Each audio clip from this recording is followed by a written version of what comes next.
I see they tried to steal my Kia, bro. They out here on that, man. Social media started it. TikTok hack videos showing how to hotwire Kias and Hyundais using just a USB cable.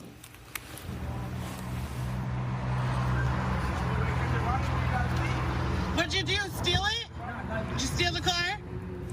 Well, local crooks like these four copied it, and they turned it into using it for violent crimes, making Kias and Hyundais the most stolen vehicles now in the Puget Sound area. Now, the city of Seattle wants to stop it, filing this first-of-its-kind lawsuit in Washington, blaming the auto companies for making cars that are too easy to steal.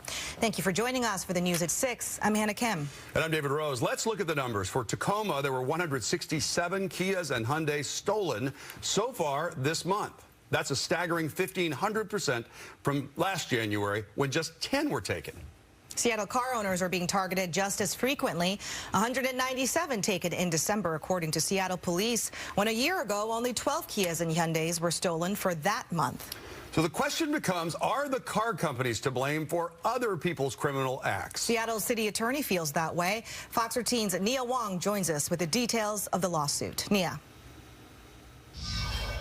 The city of Seattle has filed a complaint against Kia and Hyundai for failing to install anti-theft technology in some of its vehicles, contributing to what it calls a meteoric rise in car thefts in our area. The lawsuit also says that these car companies are passing the burden onto the city and consumers. Christian Matters Kia has seen better days. This is when I purchased the tires and rims on the car back in October. After he says it was stolen a second time in Tacoma, he hasn't seen it at all. But then here I am sitting in a hospital a month later finding out it got stolen right out of the parking lot. He says he's reminded of his stolen car every time he steps on the bus. Man, I got to walk to the bus stop in the middle of winter with like 30-degree weather.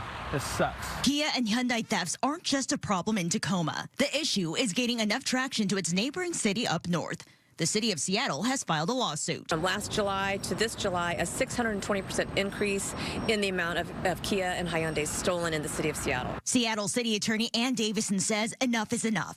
The lawsuit accuses Kia and Hyundai of endangering the public safety of the entire Seattle community by not installing engine immobilizers in many of their vehicles and not issuing recalls for their older models that lack this device. It's becoming a public nuisance because they know that they have chosen to cut corners and exclude anti-theft technology, which is universal in almost all auto manufacturers. Citywide motor vehicle theft has reached a 15-year high in 2022. The lawsuit says Hyundais and Kias were among the top 10 stolen vehicles in Seattle.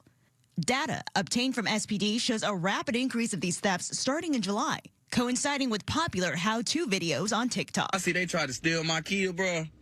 They out here on that, man. We reached out to both car companies. Hyundai is calling the lawsuit unnecessary and improper, claiming they've taken steps in response to a rise in thefts of their cars, including wheel locks to law enforcement and standardizing immobilizers in all their vehicles starting in late 2021. Kia also says it's provided wheel locks, and their 2022 models and trims have an immobilizer applied at the beginning of the year or as a running change. However, the lawsuit says wheel locks aren't effective, and these companies also need to address older models that don't have immobilizers. The important push is to get that recall so that all those vehicles can be fixed and put this anti-theft technology in those vehicles for those consumers. You can read more about the lawsuit, read the full statements from Kia and Hyundai, and see past coverage on fox13seattle.com. In Seattle, Nia Wong, Fox 13 News.